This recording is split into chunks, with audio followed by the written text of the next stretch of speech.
everyone আসসালামু আলাইকুম কি খবৰ আপোনালোকৰ জনাবচোন আজি মই আপোনালোকৰ ওচৰলৈ লৈ আহিছোঁ একেবাৰে নতুন কণী ৰেচিপি আপোনালোকে এনেকৈ খাই পাইছেনে বাৰু আহকচোন ভিডিঅ'টো আৰম্ভ কৰোঁ মই লৈছোঁ 4টা কণী আধা চামুচ হালধি আধা চামুচ গুড়া জলকীয়া আধা চামুচ জিৰা পাউডাৰ আধা চামুচ গৰম মছলা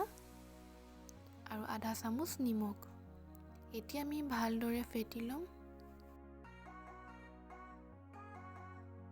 ফেটা পাছত মই সৰু এটা ষ্টিলৰ টিফিন লৈছোঁ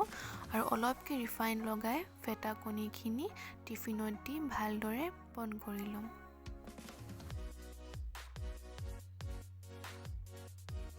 এফালে আমি প্ৰেছাৰ কুকাৰত অলপকৈ পানী লৈ লৈছোঁ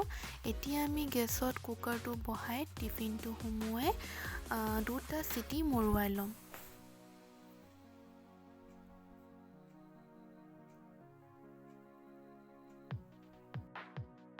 তাৰ পাছত আমি গ্ৰেভিৰ কাৰণে অলপকৈ মিঠাতেল লৈছোঁ 2টা মিডিয়াম সাইজৰ পিঁয়াজ 2টা জলকীয়া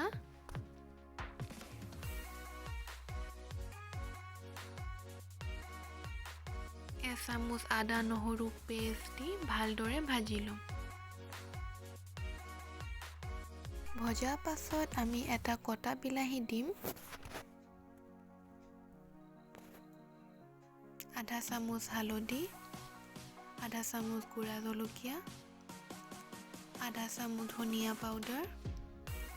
আধা চামুচ গৰম মছলা অলপকৈ জালুকৰ গুড়ি 1.5 চামুচ নিমখ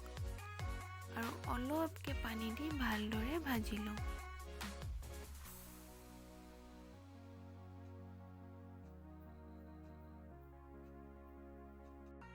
ভজা পাছত মই চিলি থোৱা মটৰখিনি মছলাটো দি ভালদৰে ভাজি লম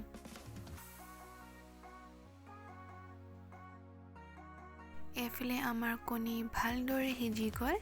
মই এতিয়া বাচন এটাত উলিয়াই ল'ম আৰু ভালদৰে কণীটো ওলাই আহিলে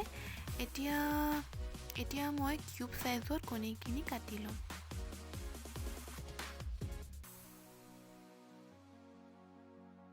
এফালে আমাৰ গ্ৰেভি ৰেডি হৈ গ'ল মই এতিয়া সিজোৱা কণীবোৰ গ্ৰেভিটোত দি দিম গ্ৰেভিটো দি ভালদৰে লৰাই ল'ম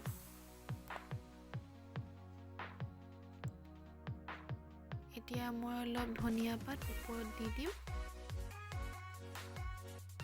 ধনিয়া পাতৰ গোন্ধটো বহুত ভাল লাগে ন এইফালে আমাৰ কণীৰে বনোৱা নতুন ৰেচিপিটো ৰেডি হৈ গ'ল আপোনালোকে যদি এনেকৈ খাই পোৱা নাই তেনেহ'লে ট্ৰাই কৰিবচোন আপোনালোকে যদি মোৰ চেনেলত নিউ হয় তেনেহ'লে ছাবস্ক্ৰাইব কৰিব নাপাহৰিব আৰু ভিডিঅ'টো লাইক এণ্ড শ্বেয়াৰ কৰিব থেংক ইউ